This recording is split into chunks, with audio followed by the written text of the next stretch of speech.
Hi friends, welcome to VRA cooking channel. ఈరోజు recipe వచ్చి సొరకాయ కర్రీని ఎలా చేయాలో చూపిస్తున్నాను. రొట్టి చపాతీలోకి చాలా బాగుంటుంది.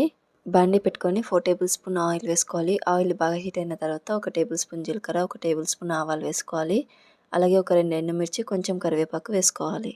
చిన్నగా కట్ చేసుకున్న ఒక ఉల్లిపాయను వేసుకోవాలి. ఒక 1 మినిట్ అయిన తర్వాత 1 టేబుల్ స్పూన్ అల్లం, చిటికెడంత పసుపు వేసుకొని ఇంకోసారి బాగా కలిసే విధంగా కలుపుకోవాలి. సొరకాయకి పైన ఉన్న తొక్క తీసుకొని చిన్నగా కట్ చేసుకొని శుభ్రంగా కడుక్కొని వేసుకోవాలి. వేసుకున్న తర్వాత తగినంత ఉప్పు వేసుకొని మొత్తం బాగా కలిసే విధంగా కలుపుకొని పైన మూత పెట్టుకొని 3 నిమిషాల పాటు ఫ్రై చేసుకోవాలి.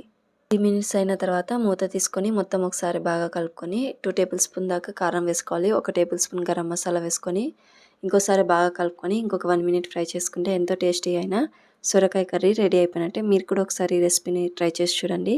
అలాగే నా ఛానల్ ఫస్ట్ టైం చూసినట్టయితే సబ్స్క్రైబ్ చేసుకోండి, లైక్ చేయండి, షేర్ చేయండి. Thank you.